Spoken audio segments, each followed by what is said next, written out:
여보세요? 여보세요? 아무 대답이 없었습니다. 정확히는 2번의 신호음 뒤에 전화가 끊겼습니다. 김순례, 올해 65. 그녀는 휴대폰 화면을 한참 들여다봤습니다. 딸 아름, 발신, 0분 9초, 9초. 엄마가 딸에게 전화를 걸었는데 받지 않는 게 아니라 끄는 겁니다. 그녀는 주방 싱크대 앞에 서 있었습니다. 수도꼭지에서 물이 졸졸 흘렀고 설거지하다 만그릇이 거품 속에 잠겨 있었습니다. 창밖으로는 오후 햇살이 비스듬히 들어오고 있었고 부엌엔 된장찌개 냄새가 아직 남아 있었습니다. 순례는 그 냄새가 갑자기 낯설게 느껴졌습니다. 평생 끓여온 찌개인데 실수일 수도 있습니다. 회의 중이었을 수도 있고 지하철 안이었을 수도 있습니다. 그녀는 그렇게 생각하려 했습니다. 그런데 손이 떨렸습니다. 65평생 뜨거운 가마솥을 잡고 칼질을 하며 굳어온 손이 지금 작은 휴대폰 하나 앞에서 떨리고 있었습니다. 그녀는 다시 전화를 걸었습니다. 1번, 2번, 3번째엔 연결음도 없이 바로 음성사서함으로 넘어갔습니다. 순례는 천천히 싱크대 앞 바닥에 주저앉았습니다. 무릎이 타일 바닥에 닿는 순간 차가운 기운이 치마를 뚫고 올라왔습니다. 오래된 타일 틈새에는 아무리 닦아도 지워지지 않는 때가 끼어 있었고 그 위로 오후 햇살이 먼지를 환하게 비추고 있었습니다. 그 먼지들이 공기 중에 조용히 떠다니고 있었습니다. 아무 일도 없다는 듯이 순례는 입술을 꽉 깨물었습니다. 울지 않으려고. 그런데 눈물이 먼저 알았습니다. 이건 실수가 아니라는 걸. 순례의 이야기가 어디로 흘러갈지 궁금하신 분들 지금 구독 버튼 한 번만 눌러주세요. 좋아요 하나가 이런 이야기를 계속 만들 수 있는 가장 큰 힘이 됩니다. 딸 아름이 엄마 전화를 끄는 건 이번이 처음이 아니었습니다. 2달 전 추석 때도 그랬습니다. 엄마, 나 좀 바빠. 그 말 한마디로 전화가 끊겼고 순례는 그날 차례상 앞에서 혼자 절을 했습니다. 남편 병구는 아무 말도 하지 않았습니다. 그냥 TV를 봤습니다. 1달 전엔 카카오톡 메시지를 보냈습니다. 아름아, 밥은 먹고 다니니? 답장이 왔습니다. 네. 딱 한 글자였습니다. 순례는 그 한 글자를 하루에 10번도 넘게 다시 읽었습니다. 혹시 내가 뭔가를 잘못 읽은 건 아닐까? 혹시 그 뒤에 뭔가가 더 있는 건 아닐까? 없었습니다. 그냥 내였습니다. 그리고 오늘 전화를 끄는 겁니다. 순례는 바닥에 앉은 채로 창밖을 바라봤습니다. 아름이가 태어나던 날이 생각났습니다. 새벽 2시 병원 복도. 의사가 말했습니다. 딸입니다. 그 순간 병구가 처음으로 눈물을 흘렸고 순례는 그 모습을 보며 생각했습니다. 이 아이를 위해서라면 뭐든 할 수 있다. 뭐든 했습니다. 식당을 새벽 4시에 열어 밤 11시에 닫았습니다. 아름이 학원비가 밀리지 않도록, 현장 학습비를 빠뜨리지 않도록. 겨울엔 내복을 2겹 입고 일했고 여름엔 선풍기도 없이 버텼습니다. 고등학교 때 아름이가 말했습니다. 엄마, 나 미술하고 싶어. 순례는 단호하게 말했습니다. 안 돼. 밥 못 먹어. 아름이는 그날 이후 그 얘기를 다시 꺼내지 않았습니다. 대학은 경영학과로 갔고 졸업하고 대기업에 취직했습니다. 순례는 그게 자랑스러웠습니다. 내가 옳았다고 생각했습니다. 그런데 지금 바닥에 앉아 차가운 타일의 냉기를 온몸으로 느끼며 순례는 처음으로 생각했습니다. 내가 뭔가를 잘못한 건 아닐까? 그 생각이 들어오는 순간 가슴 한가운데가 뻐근하게 조여들었습니다. 순례는 눈을 감았습니다. 부엌 창밖에서 바람이 한번 지나갔습니다. 된장찌개 냄새가 다시 코끝을 스쳤습니다. 평생 끓여온 냄새인데 왜 오늘은 이렇게 쓸쓸한 걸까요? 그리고 술래는 아직 모르고 있었습니다. 딸 아름이 그날 엄마 전화를 끊고 나서 무슨 일을 했는지를. 아름은 엄마 전화를 끊은 뒤 화장실에 들어가 문을 잠갔습니다. 그리고 핸드폰 메모장을 열어 무언가를 쓰기 시작했습니다. 엄마에게는 절대 보여줄 수 없는 것들을. 무슨 일이 있었던 걸까요? 나는 다 해줬는데. 이 말이 술래의 입에서 나온 건 그날 저녁이었습니다. 남편 병구가 밥을 먹다 말고 물었습니다. 왜 또 그래? 술래는 숟가락을 내려놓으며 말했습니다. 아름이가 전화를 끊었어. 3번이나. 병구는 잠시 말이 없었습니다. 그러다 다시 숟가락을 들었습니다. 바빴겠지. 그게 끝이었습니다. 술래는 그 대답이 너무 익숙해서 오히려 더 서러웠습니다. 병구는 늘 그랬습니다. 아름이 편도 술래 편도 아닌 그냥 조용한 편이었습니다. 그 조용함이 오늘따라 유독 차갑게 느껴졌습니다. 술래는 혼자 설거지를 했습니다. 뜨거운 물에 손을 담그면서 생각했습니다. 내가 아름이한테 뭘 못해줬나? 없었습니다. 진짜로 없었습니다. 돌잔치, 학교 입학, 졸업식, 취업. 한 번도 빠진 적이 없었습니다. 아름이가 25세 첫 직장을 얻었을 때 술래는 혼자 기도를 했습니다. 하느님 감사합니다. 이제 이 아이 앞길이 환해졌습니다. 그리고 첫 월급날 전화해서 말했습니다. 아름아, 엄마 통장으로 50만 원만 붙여라. 내 학원비 다 합치면 그것보다 훨씬 많다. 아름이는 말했습니다. 알았어, 엄마. 그 뒤로 매달 50만 원이 들어왔습니다. 술래는 그게 당연하다고 생각했습니다. 내가 그만큼 했으니까. 그런데 설거지를 마치고 손을 닦으면서 술래는 갑자기 이상한 생각이 들었습니다. 아름이가 마지막으로 엄마한테 먼저 전화한 게 언제였지? 기억이 나지 않았습니다. 생일? 작년 생일엔 카카오톡으로 이모티콘 하나가 왔습니다. 케이크 모양 이모티콘. 문자 한 줄 없이. 그 전해엔 전화가 왔었는데, 그 전전해엔 직접 찾아왔었는데, 술래는 수건을 손에 쥔 채 멈췄습니다. 언제부터였을까요?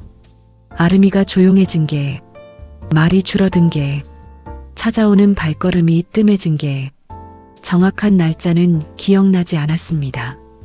그냥 어느 순간 조금씩, 아주 조금씩 줄어들었습니다. 마치 겨울이 오는 것처럼. 어느 날 갑자기 추운 게 아니라 어느 순간 보니 이미 싸늘해진 것처럼. 술래는 안방으로 들어가 서랍을 열었습니다. 거기엔 아름이 어릴 때 사진이 있었습니다. 5살 아름이가 술래 등에 엎여 활짝 웃고 있는 사진. 그 사진 속 아름이의 눈이 초승달 모양으로 휘어 있었습니다. 그게 얼마 만에 보는 그 눈이었을까요? 술래는 사진을 오래 들여다봤습니다. 그러다 문득 기억 하나가 올라왔습니다. 아름이가 30살 되던 해 남자친구 얘기를 꺼낸 적이 있었습니다. 엄마, 나 좋아하는 사람 생겼어. 그때 술래가 한 첫마디. 집은 어디야? 부모님은 뭐 하시는 분들이야? 아름이가 잠깐 멈췄습니다. 그리고 말했습니다. 그냥 좋은 사람이야, 엄마. 좋은 사람이 밥 먹여주냐? 집안을 봐야지. 그날 통화가 2분도 안 되어 끊겼습니다. 그 남자가 어떻게 됐는지 술래는 모릅니다. 아름이가 다시는 그 얘기를 하지 않았으니까요. 술래는 사진을 서랍에 도로 넣었습니다. 손끝이 차가웠습니다. 창밖에선 바람이 불었고 오래된 창틀이 가늘게 떨렸습니다. 방 안에는 낡은 벽지 냄새와 세월 냄새가 뒤섞여 있었습니다. 술래는 오래 앉아 있었습니다. 자신이 뭘 잘못했는지 여전히 몰랐습니다. 아니, 잘못했다는 생각 자체를 아직 못하고 있었습니다. 그저 섭섭했습니다. 이렇게까지 해줬는데. 그런데 그날 밤 전혀 예상치 못한 곳에서 전화가 왔습니다. 옳게 신말숙이었습니다. 술래야, 내가 들은 얘기인데 아름이가 주변에 엄마 흉을 보고 다닌다더라. 전화기 너머 말숙의 목소리는 걱정하는 척했지만 어딘가 달콤하게 깔려 있었습니다. 무슨 말이 더 나올까요? 장, 걱정이 돼서 전화했어. 신말숙, 올해 67. 시아주번이 댁 올케이자 동네에서 모르는 사람이 없는 여자였습니다. 아는 게 많고 말이 빠르고 표정은 항상 걱정스러운 척이었습니다. 그러나 술래는 오래전부터 알고 있었습니다.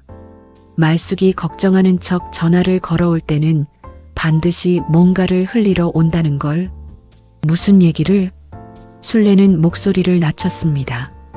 말숙이 한 박자 뜸을 들였습니다. 그 침묵이 딱 0.5초였는데 그 0.5초 안에 말숙은 자신이 꺼낼 말의 무게를 한 번 더 조절하고 있었습니다. 아름이가 직장 동료들한테 그런 말을 했다더라. 엄마 때문에 숨이 막힌다고. 술래의 손가락이 전화기를 꽉 쥐었습니다. 누가 그래? 내가 누구한테 들었다고 말할 수는 없지. 근데 한두 명한테 들은 게 아니야. 말숙의 목소리는 부드러웠습니다. 너무 부드러웠습니다. 마치 독이 든 꿀처럼. 그리고 있잖아, 술래야. 나는 내 편이니까 하는 말인데. 이 말. 술래는 이 말을 말숙한테서 수십 번 들었습니다. 그리고 이 말 다음에 나오는 것들이 단 한 번도 자기 편인 적이 없었다는 것도 알고 있었습니다. 아름이가 태준이한테도 그랬다더라. 시간 나면 처갓집 가기 싫다고. 술래의 귀에서 윙 소리가 났습니다. 태준이가 그 말을 했다고? 내가 지어낸 말이겠어. 걱정이 돼서 알려주는 거지. 말숙은 잠깐 숨을 고르더니 덧붙였습니다. 술래야, 나는 말이야. 자식은 잡으려 할수록 달아난다고 생각해. 근데 너는 아름이를 너무 꽉 쥐고 있는 것 같더라고. 내가 볼 때. 이 말도 말숙이 자주 쓰는 말이었습니다. 남의 집 일을 자기 눈으로 다 본 것처럼. 말숙 언니, 나는 아름이한테 잘못한 거 없어. 술래의 목소리가 굳었습니다. 그럼. 잘못한 게 어딨어. 근데 자식이 그렇게 느끼면 어떡하겠어. 말숙은 거기서 끊었습니다. 마치 할 말은 다 했다는 듯이. 전화가 끊기고 나서 술래는 한동안 움직이지 못했습니다. 거실벽에 기대어 서서 아무것도 하지 못하고 그냥 서 있었습니다. 말숙의 말이 귓속에서 맴돌았습니다. 숨이 막힌다고. 처갓집 가기 싫다고. 술래는 그 말들이 진짜인지 가짜인지 알 수 없었습니다. 말숙은 예전에도 그랬습니다.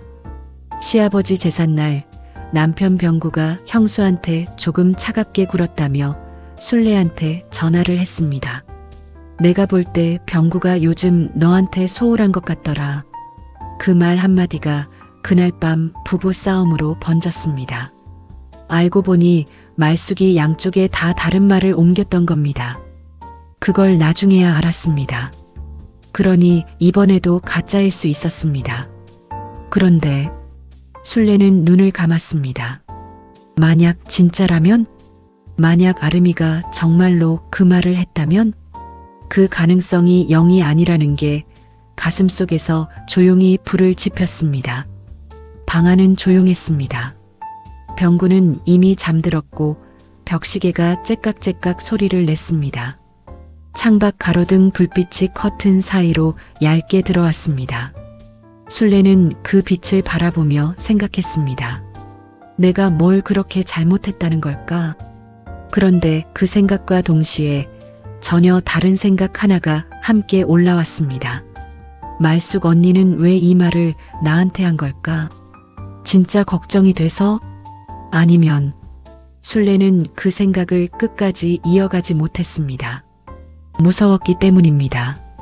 말숙의 진짜 속내가 뭔지를 아직은 직면하고 싶지 않았기 때문입니다.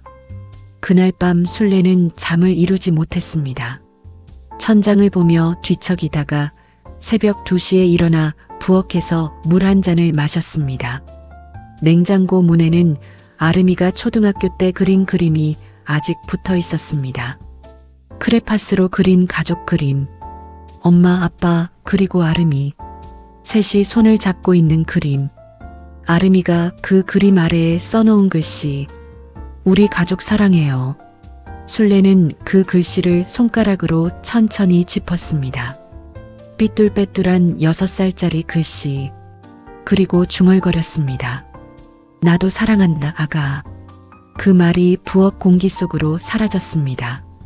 아무도 듣지 않았습니다.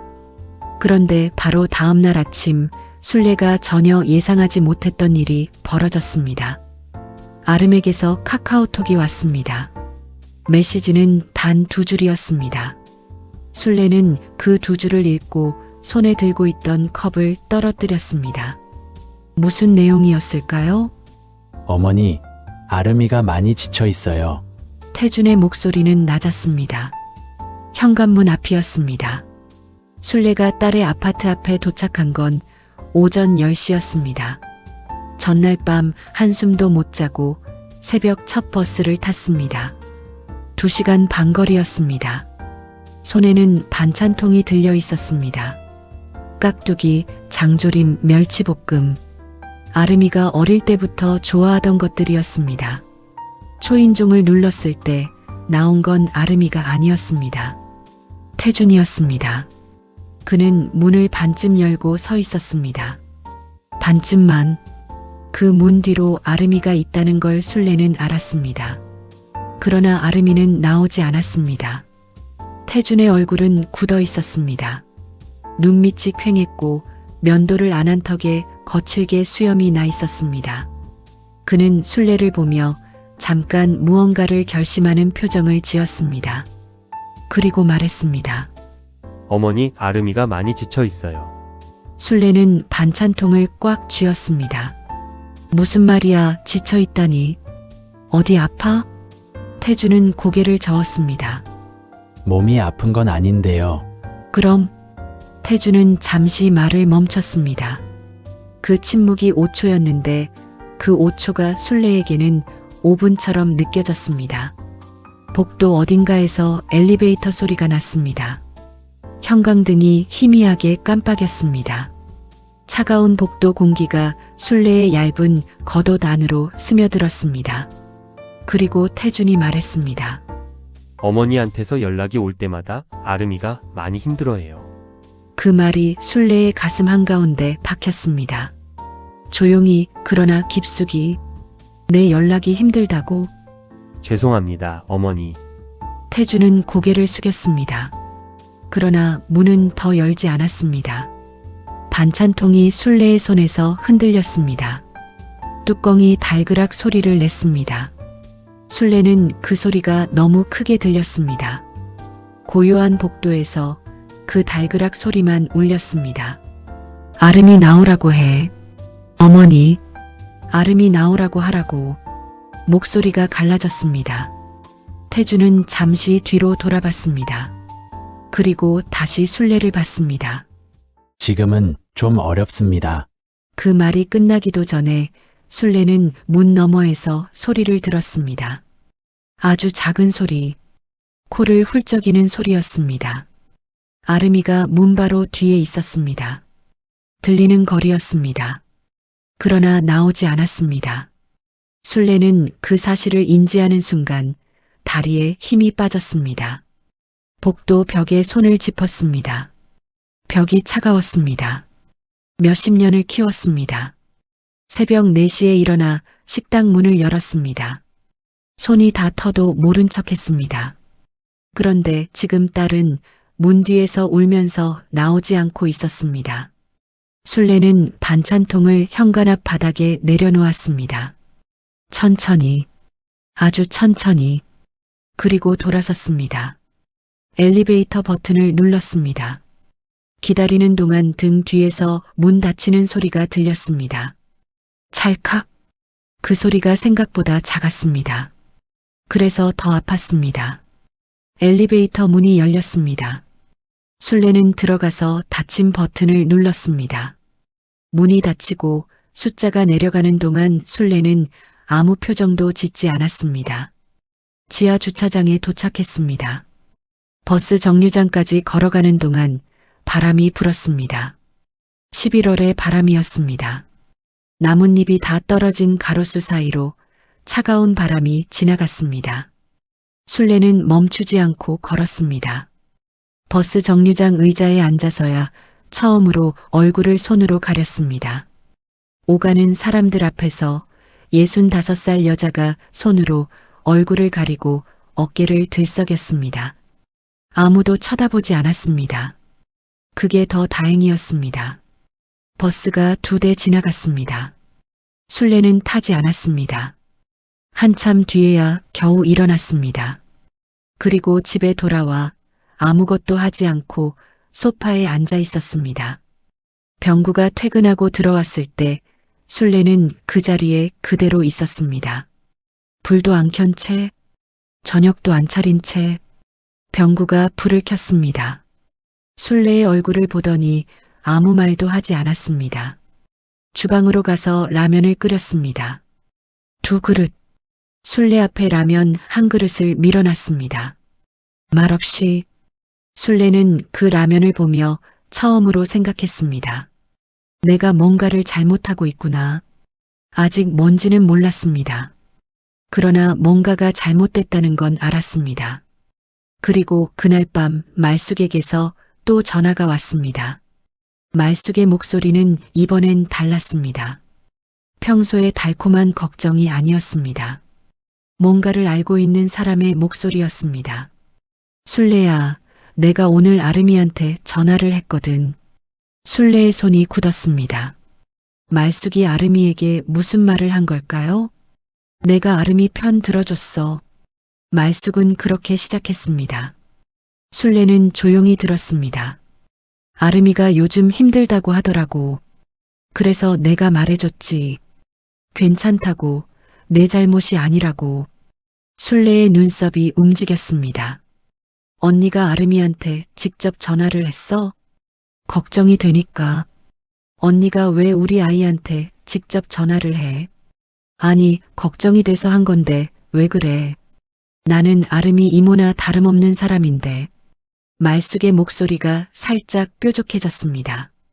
그 뾰족함이 0.3초였는데 그 안에 많은 게 담겨 있었습니다. 술래는 그걸 느꼈습니다. 언니, 아름이한테 뭐라고 했어? 좋은 말 해줬지. 엄마가 다 너 잘 되라고 그러는 거라고. 그게 다야? 침묵. 그 침묵이 답이었습니다. 말숙 언니. 왜? 아름이한테 뭐라고 했어? 다 말해. 말숙은 잠시 숨을 고르더니 말했습니다. 나는 그냥 사실을 말해줬어. 내 엄마가 평생 너 하나 바라보고 살았다고. 그러니까 내가 좀 더 잘해드려야 한다고. 술래는 눈을 감았습니다. 그 말이 아름이에게 어떻게 들렸을지가 바로 보였습니다. 사랑이 아니라 빚으로, 걱정이 아니라 압박으로, 그리고 말숙이 말을 이었습니다. 태준이가 좀 아름이 편만 드는 것 같다고도 했어. 남편이 처가 편만 들면 안 된다고. 내가 그것도 좀 바로잡아줬지. 술래는 그 순간 전화기를 쥔 손에 힘이 들어갔습니다. 너무 힘이 들어가서 손가락 마디가 하얗게 변했습니다. 언니, 응? 태준이한테도 전화했어? 그야 뭐 잠깐. 언니. 술래의 목소리가 처음으로 높아졌습니다. 지금 우리 집 일에 왜 언니가 끼어드는 거야? 아니, 내가 끼어든 게 아니라 끼어든 거잖아.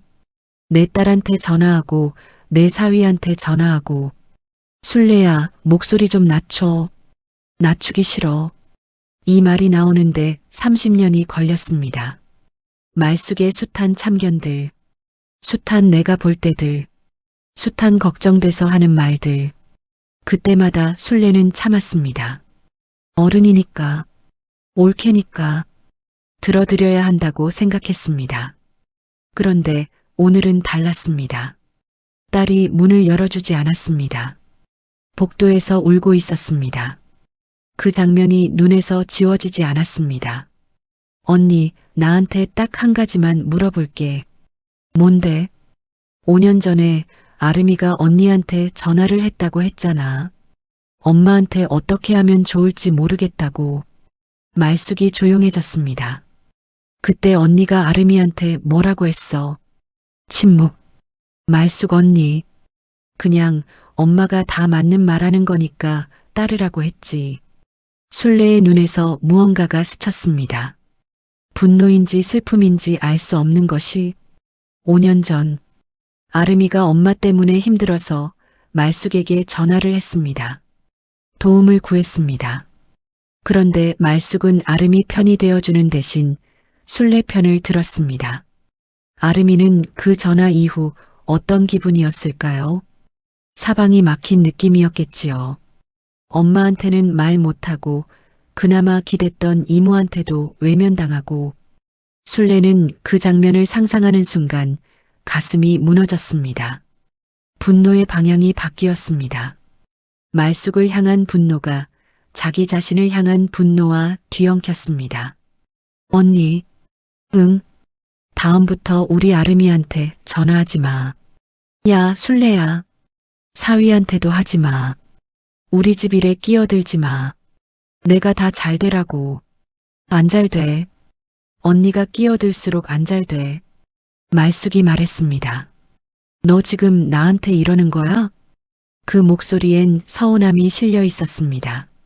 그러나 그 서운함 아래에 당황함이 있었습니다. 술래가 이렇게 나온 적이 없었으니까요. 언니, 끊을게. 술래는 전화를 끊었습니다.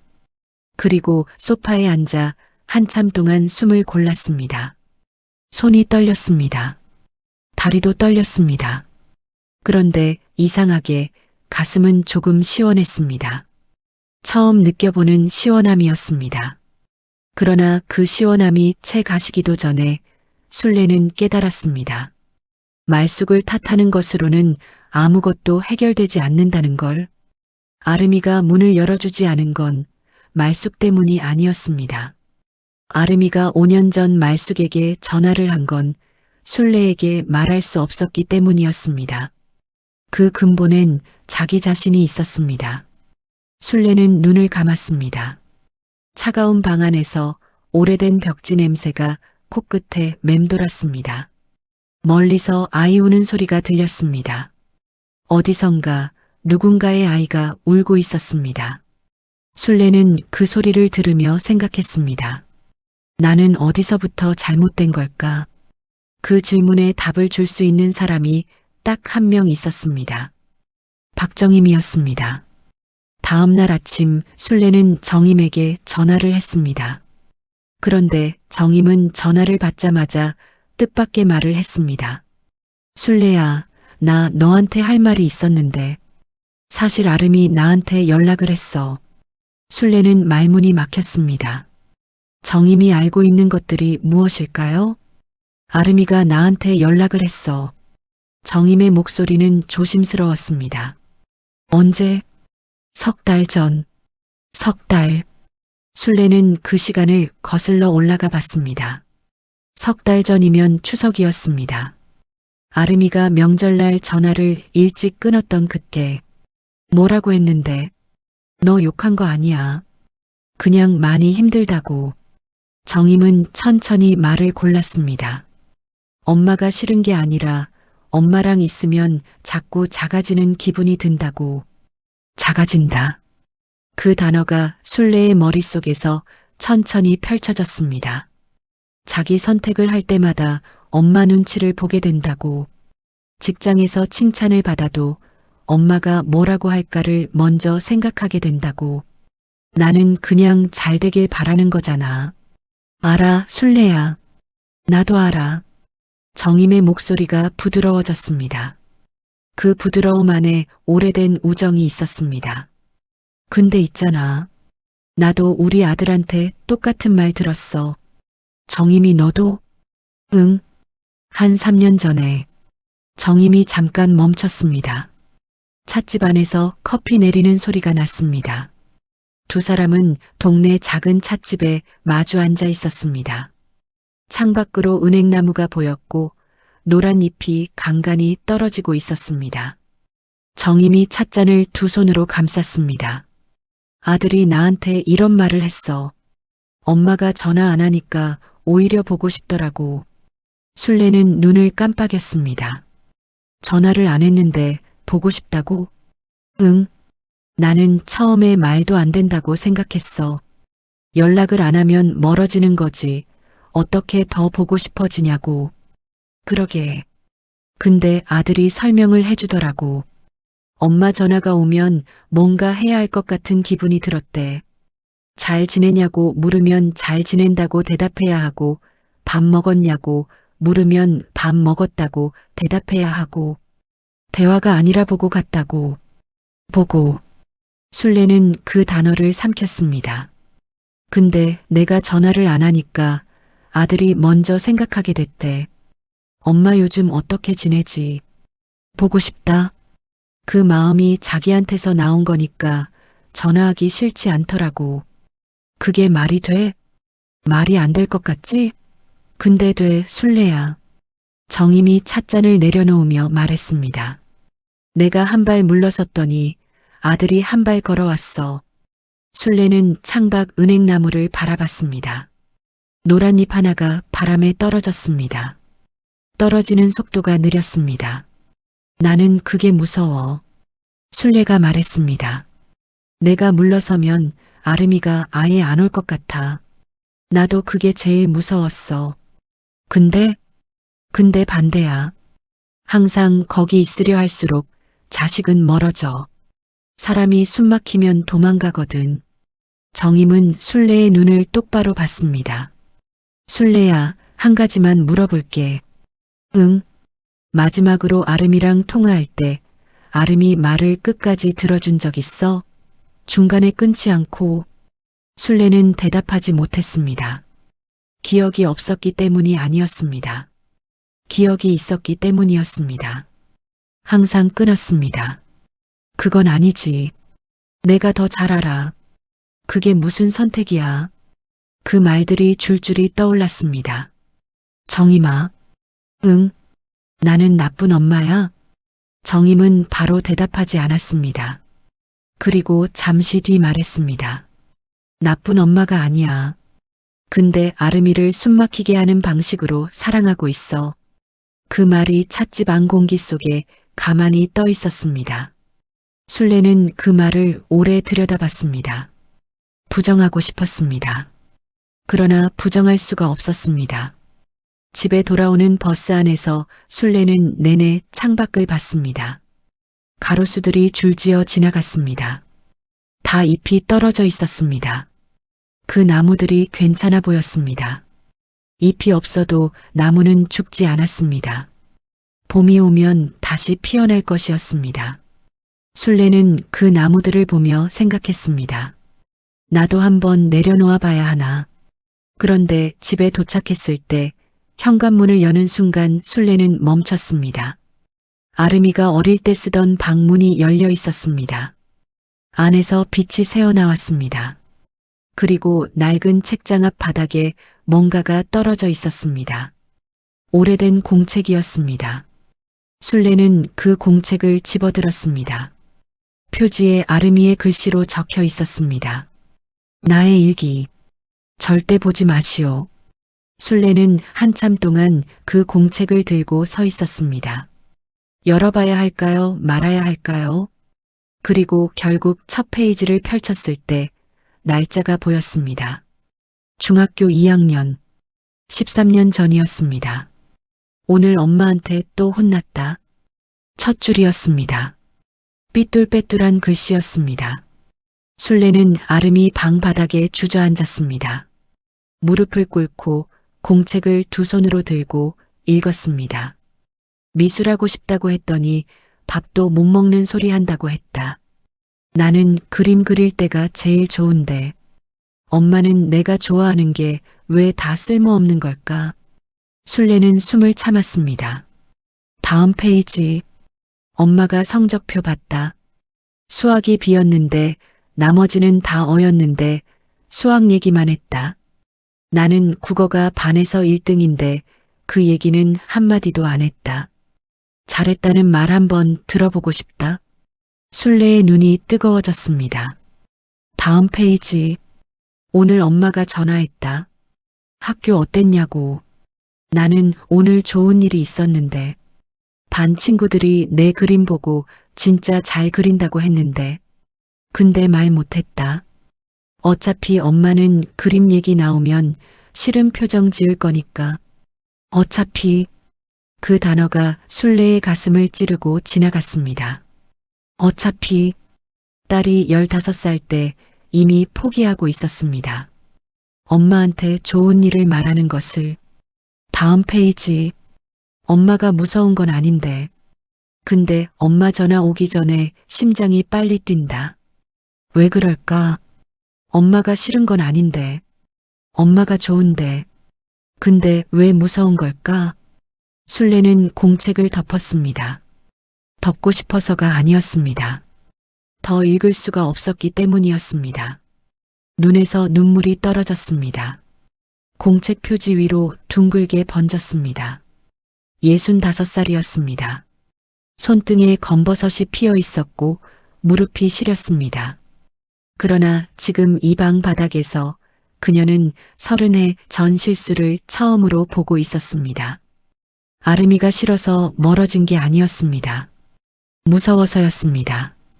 사랑하는데 무서운 사람. 그게 아름이에게 자신이었습니다.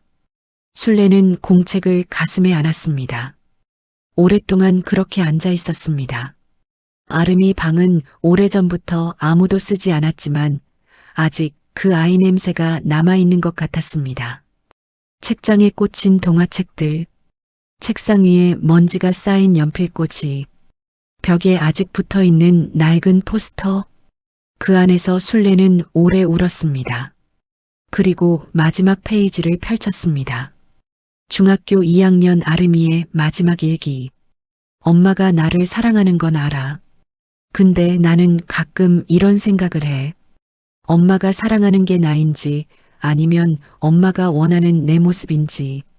술래는 그 문장을 3번 읽었습니다. 15살짜리 아이가 쓴 문장이었습니다. 그러나 그 안에 담긴 것은 어떤 심리학 책보다 깊었습니다. 나인지 아니면 내 모습인지. 술래는 공책을 내려놓고 천장을 봤습니다. 오래된 천장이었습니다. 형광등이 희미하게 깜빡였습니다. 그 빛 아래서 술래는 결심했습니다. 바꾸겠다고. 어떻게 바꿔야 하는지는 아직 몰랐습니다. 그러나 바꾸지 않으면 안 된다는 것만큼은 알았습니다. 그리고 처음으로 기도가 달라졌습니다. 예전엔 이렇게 기도했습니다. 아름이 잘 되게 해주세요. 그런데 오늘 밤 처음으로 이렇게 기도했습니다. 내가 좋은 엄마가 될 수 있게 해주세요. 다음 날 아침 술래는 아름이에게 문자를 보내려다 멈췄습니다. 정임이 한 말이 떠올랐기 때문입니다. 한 발 물러서야 한 발 걸어온다. 술래는 문자 대신 전혀 다른 행동을 했습니다. 그 행동이 6개월 뒤 모든 것을 바꿔놓았습니다. 술래가 한 것은 무엇이었을까요? 술래는 문자를 보내지 않았습니다. 전화도 하지 않았습니다. 대신 장롱 깊숙이 넣어뒀던 뜨개질 바늘을 꺼냈습니다. 10년 전 배우다 그만뒀던 것이었습니다. 아름이 챙기느라, 식당 챙기느라 자기 것은 늘 나중이었으니까요. 바늘 끝에 오래된 녹이 살짝 슬어 있었습니다. 술래는 그걸 수건으로 닦았습니다. 그리고 실을 깨었습니다. 처음엔 손이 굳어 있었습니다. 뜨개질을 안 한 지 오래됐고 손마디가 예전 같지 않았습니다. 2번 틀렸습니다. 3번째에 겨우 코가 잡혔습니다. 그 작은 성공이 이상하게 기분이 좋았습니다. 술래는 뜨개질을 하면서 아름이 생각을 안 하려고 했습니다. 그러나 처음 사흘은 자꾸 생각났습니다. 전화해야 하지 않을까? 밥은 먹고 있을까? 그래도 하지 않았습니다. 나흘째 되는 날 정임이 전화를 했습니다. 어때? 힘들어. 당연히 힘들지. 처음에 다 그래. 아름이가 연락 오면 어쩌지? 오면 받으면 되지. 근데 술래야, 내가 먼저 연락하지 않는 거랑 아름이 연락을 무시하는 건 달라. 알아. 그리고 내가 아름이한테 신경 쓰는 것만큼 내 삶에도 신경 써. 뜨개질도 하고 밥도 맛있는 거 먹고 그냥 오늘 하루 술래 자신한테 잘해줘. 술래는 그 말을 듣고 전화를 끊었습니다. 그리고 오랫동안 앉아 있다가 처음으로 혼자 밖에 나갔습니다. 동네 작은 분식집에 들어가서 떡볶이와 순대를 시켰습니다. 오래 못 먹은 것들이었습니다. 식당 할 때는 손님 밥만 챙겼고 그만두고 나서는 아름이 걱정에 밥맛이 없었습니다. 떡볶이가 맛있었습니다. 이상하게 눈물이 날 뻔했습니다. 그 뒤로 술래의 하루가 조금씩 달라지기 시작했습니다. 매달 아름이에게 생활비를 붙여달라는 말을 하지 않았습니다. 아름이 직장 얘기, 태준이 얘기를 더 이상 캐묻지 않았습니다. 대신 뜨개질을 배웠습니다. 문화센터에 등록해서 주 2회 나갔습니다. 거기서 새 사람들을 만났습니다. 처음엔 어색했습니다. 그러나 세 번째 수업날 옆에 앉은 할머니가 말을 걸었습니다. 솜씨가 좋으시네요. 술래는 그 말에 생각보다 오래 기분이 좋았습니다. 5주가 지났습니다. 아름이한테서 연락이 없었습니다. 술래는 버텼습니다. 6주가 됐습니다. 말숙한테서 전화가 왔습니다. 술래야, 요즘 아름이 연락 안 하니? 응. 왜? 사이가 안 좋아? 아니, 그냥 기다리는 중이야. 기다려? 뭘 기다려? 아름이가 먼저 연락할 때까지. 말숙이 코웃음을 쳤습니다. 그러다 영영 연락 안 오면 어떡하려고. 술래는 잠깐 멈췄습니다. 그리고 말했습니다. 그럼 그때 가서 생각해야지. 근데 말숙 언니, 이번엔 우리 아름이한테 연락하지 마. 말숙이 다시 뭔가 말하려 했습니다. 그러나 술래가 먼저 말했습니다. 나는 지금 뜨개질 중이야. 끊을게. 그리고 정말로 끊었습니다. 처음이었습니다. 말숙 눈치 보지 않고 전화를 먼저 끄는 것이. 병구가 옆에서 보다가 말했습니다. 왜 그랬어? 그냥. 응. 하기 싫어서. 병구는 잠시 술래를 봤습니다. 그리고 말했습니다. 그래, 잘했어. 그 말이 생각보다 좋았습니다. 그런데 7주가 됐을 때 뜨개질을 하고 있던 술래의 전화가 울렸습니다. 화면을 봤습니다. 아름이었습니다. 술래는 잠시 숨을 참았습니다. 바늘을 내려놓고 천천히 전화를 받았습니다. 응, 엄마. 아름의 목소리가 들렸습니다. 뭔가 조심스러운 목소리였습니다. 요즘 어떻게 지내? 술래는 눈을 감았습니다. 딸의 목소리가 이렇게 들린 것이 얼마 만이었을까요? 나 뜨개질 배우고 있어. 뜨개질이요? 응. 재미있더라고. 짧은 침묵이 흘렀습니다. 그리고 아름이 말했습니다. 다행이다. 그 두 글자가 술래의 눈을 뜨겁게 만들었습니다. 다행이다. 딸이 엄마 안부를 듣고 다행이라고 했습니다. 그런데 통화 끝 무렵 아름이 조심스럽게 말을 꺼냈습니다. 엄마, 나 사실 할 말이 있어. 술래는 심장이 쿵했습니다. 아름이 꺼낸 그 말은 술래가 전혀 예상하지 못했던 내용이었습니다. 무슨 말이었을까요? 엄마, 나 그림 다시 시작했어. 술래는 말이 나오지 않았습니다. 그림. 중학교 때 하고 싶다고 했다가 술래한테 한 소리 듣고 접어버린 그 그림. 미술학원을 다시 다니고 있어. 퇴근하고 주 2회. 그래. 응. 태준이가 권했어. 내가 좋아하는 거 해보라고. 술래는 창밖을 봤습니다. 뭐라고 해야 할지 몰랐습니다. 예전에 술래였다면 바로 말했을 겁니다. 지금 그게 무슨 소용이야. 나이가 몇인데 그림을. 그러나 술래는 그 말을 하지 않았습니다. 꾹 참아서 하지 않은 게 아니었습니다.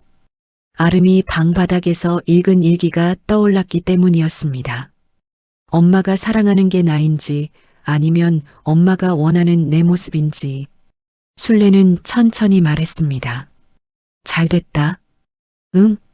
그림 잘 됐다고. 전화기 너머에서 아름이가 아무 말도 하지 않았습니다. 그 침묵이 3초였습니다. 그런데 그 3초 안에 술래는 느꼈습니다. 아름이가 울 것 같다는 걸. 엄마. 응. 고마워. 그 두 글자였습니다. 36살 딸이 엄마한테 처음으로 한 말. 고마워. 술래는 전화를 끊고 나서 한참 동안 뜨개질 바늘을 들지 못했습니다. 눈물을 닦고 또 닦았습니다. 그리고 그 다음 주 아름이한테서 카카오톡이 왔습니다. 사진 한 장이었습니다. 작은 그림이었습니다. 수채화였습니다. 엄마, 아빠, 그리고 아름이가 함께 있는 그림이었습니다. 어릴 때 냉장고에 붙어 있던 그 크레파스 그림과 똑같은 구도였습니다. 그러나 이번엔 훨씬 잘 그려져 있었습니다. 그림 아래에 아름이가 짧게 썼습니다. 첫 번째 작품이에요. 술래는 그 사진을 한참 들여다봤습니다. 그리고 문자를 보냈습니다. 예쁘다. 딱 두 글자. 예전에 술래라면 더 많은 말을 했을 겁니다. 언제 보여줄 거야? 원본은 어디 있어? 이런 걸 배우면 뭐가 되는 거야? 그러나 이번엔 두 글자만 보냈습니다. 예쁘다. 아름이 답장이 왔습니다. 이모티콘 하나. 웃는 얼굴이었습니다. 그것으로 충분했습니다. 그날 이후로 아름이의 카카오톡이 조금씩 늘었습니다. 밥 먹다가 찍은 사진이라든가 길 가다 본 예쁜 것들이라든가 별것 아닌 것들이었습니다. 술래는 그것들에 짧게 답했습니다. 잘 먹었다. 예쁘다. 좋겠다. 긴 말을 하지 않으려고 노력했습니다. 그리고 6개월이 지났습니다. 어느 토요일 오전이었습니다. 술래가 뜨개질을 하고 있을 때 현관벨이 울렸습니다. 병구가 나가서 문을 열었습니다. 그리고 거실 쪽으로 소리쳤습니다. 여보, 나와봐. 술래가 거실로 나갔습니다. 현관문 앞에 아름이와 태준이가 서 있었습니다. 아름이 손에는 케이크 박스가 들려 있었습니다.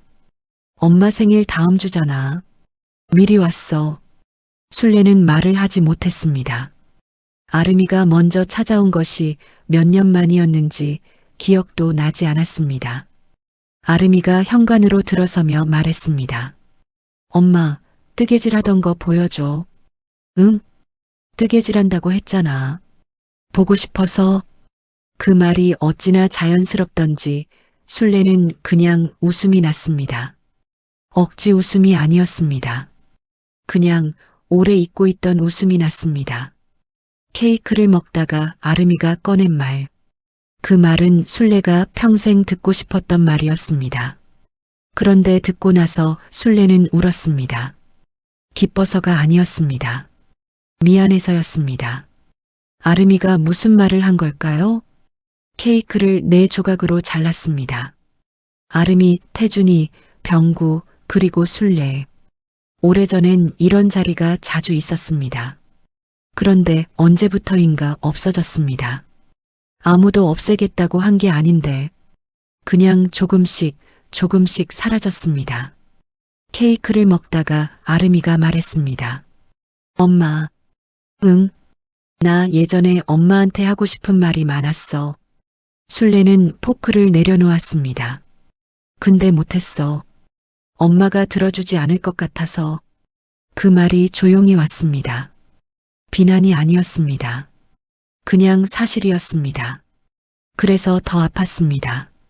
나 미술하고 싶다고 했을 때 엄마가 뭐라고 했는지 기억해? 기억해.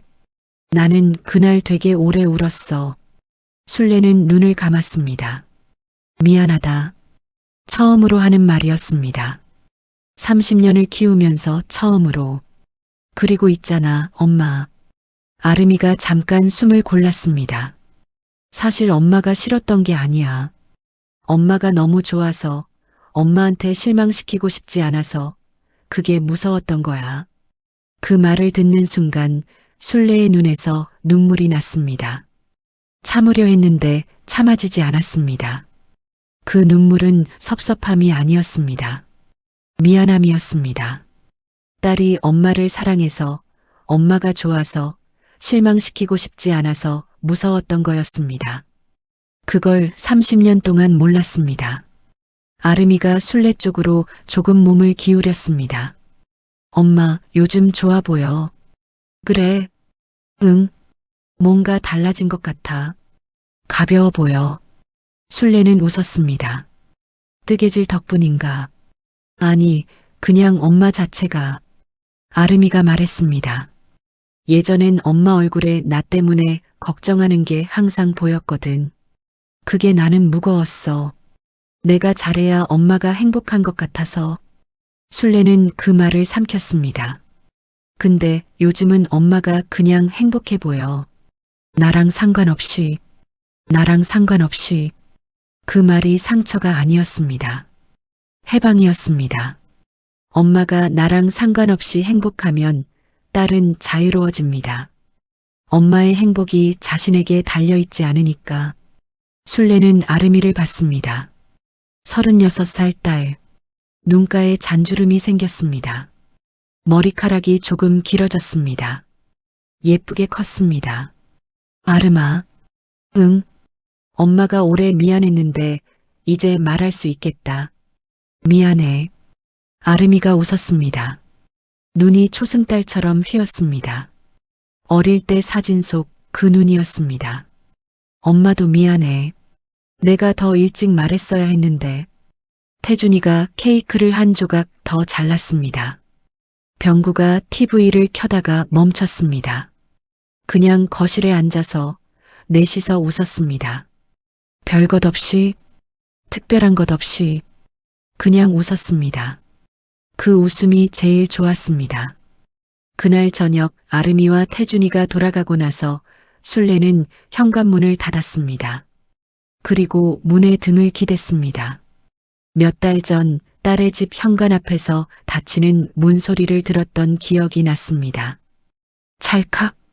그때는 그 소리가 이렇게나 작은데 이렇게나 아팠습니다.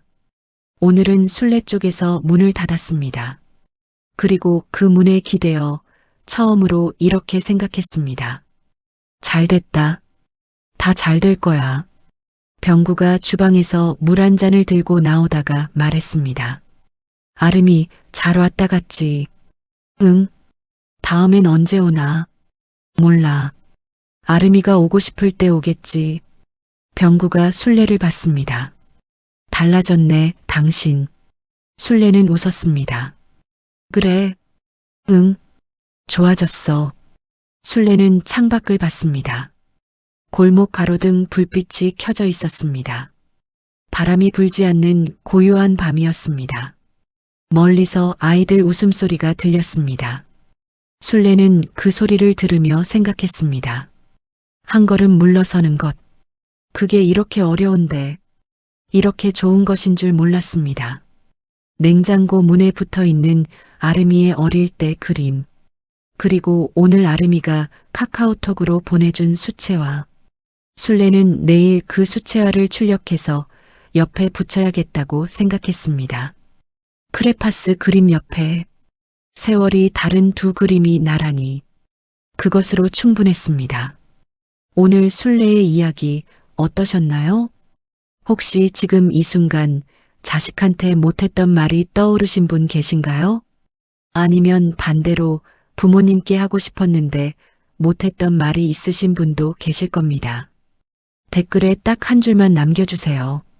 그 한 줄이 비슷한 상황의 누군가에게 오늘 밤 가장 큰 위로가 됩니다. 보고 싶다는 말을 꺼내지 못한 모든 분들을 응원합니다.